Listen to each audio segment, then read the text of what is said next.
just couldn't seem to stop you. Yeah, elite start. Scoring 36 in that first quarter.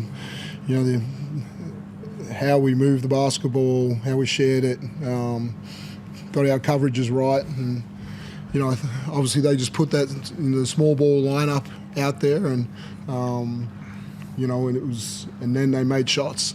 I think they go 4 of 4 from the three in the fourth quarter, and they, Ty was getting into different spots. Sitting him under the basket in dunker spots, attacking the rim, and then Windler and Ty I thought were the big difference from the game the other night in their performance. But it still comes back to the rebounding, and I thought that was an area that Windler had a massive impact. Doolittle had a big impact in getting them those second shots, and then those wild things that we don't get the challenge. And I haven't looked at it. CG's one goes to a jump ball that turns into a three ball for them, and so there was some big momentum shifts, and their crowd got behind them, and they felt momentum there. So we got some things to work out as a coaching staff and a playing group about how to best defend that small ball group. But credit to them. They 33-15. It was a pretty dominant quarter from them. You struggled to score in the second half. It felt like you still were in complete control early in the third quarter. You just couldn't find that extra bucket to put them away. And then from the moment Dally hits that three, with about a minute to go in the third quarter, you score 15 points the rest of the game. You just struggled to find ways to score in the second half. Yeah, CG still had some looks, but they weren't the kind of looks that they kind of had to throw it up a little bit higher, and they weren't just the solid 3-point looks that we been hunting for him. We got to do a better job of that. I thought, once we put our feet in the paint, there was we scored the ball, pretty well, and so the combination of not getting free throws and not making threes was a big factor down the stretch. Is that a composure? You're making shots early, you made shots, you're not going to able to go 20 in the last quarter. Was it a composure thing? Did you feel you had the pressure mounted?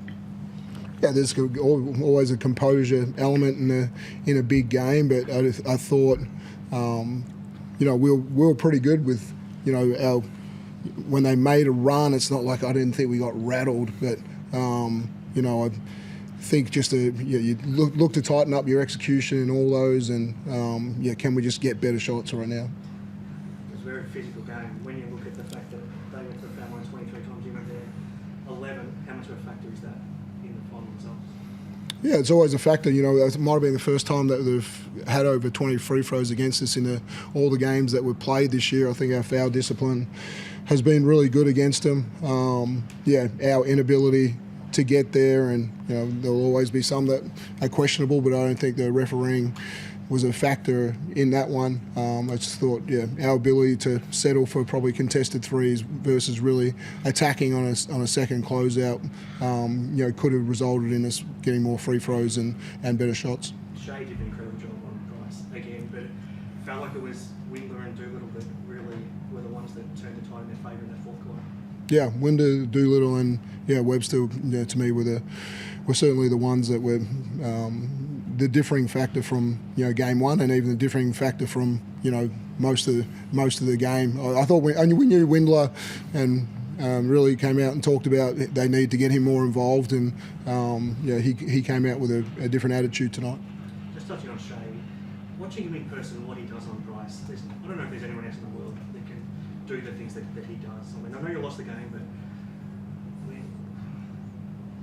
how do you put into words the performance that he did against him? Yeah, he's amazing. It's an amazing battle seeing those two.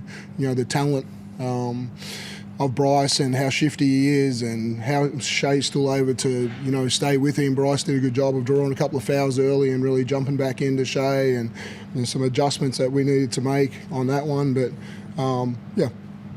Bryce is good enough to share the basketball and hit Doolittle, and Doolittle made really good decisions for him tonight out of those little pocket passes.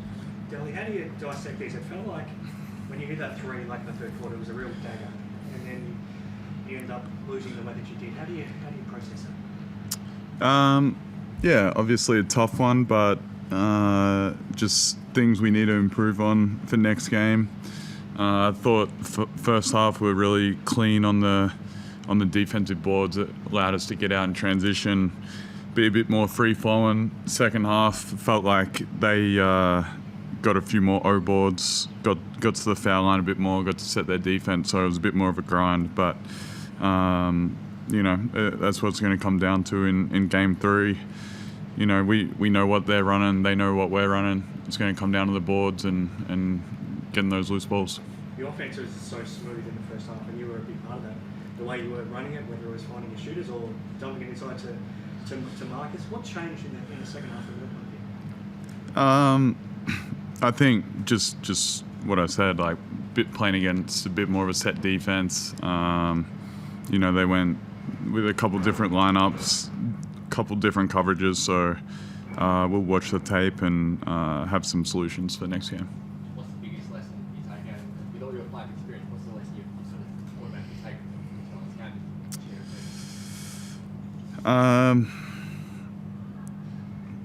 I think second chance points, it just felt like they happened at key moments. So if we clean that up and then, have a couple more plays that we execute a little bit better down the stretch, we'll be ready for game 3. Is there anything you can or will do with Jack with the free throw? There was a couple on Thursday night that he fell well short from tonight, 2 from 8. I think it was 81 apiece, he missed both. There was a couple that he fell short again. Is there anything you can or need to do between now and... No, we just talked in the locker room then. He's so critical to us as a player, and for him to just go work on it tomorrow, find his own little rhythm, know that we got his back when he goes to the foul line. We trust it, and he shot it pretty well all year. So just back the work he's done and just cut out all the noise and stop thinking and just go ahead and shoot it and knock it in. And so he'll respond well. Hard to cut out that noise out there tonight.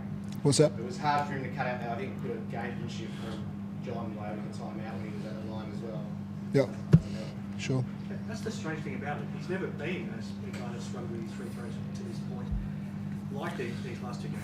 I mean, do you have any idea what's behind it? No. No, he'll be fine. I mean, he was 3 for 4 from 3 tonight. We want him to keep being aggressive, and he will be. It's a funny thing. If you talk about it too much, it might get in his head more. Or if you ignore it, you don't want to ignore it. I mean, how do you approach it as one of his teammates? Yeah, he'll be fine. Cool. Well, nice one, Joey. You feeling good about Tuesday night? You like your chances? Of course. I mean, we've battled all year. We know they're a good team, but we have a lot of belief in our locker room and the type of guys we have.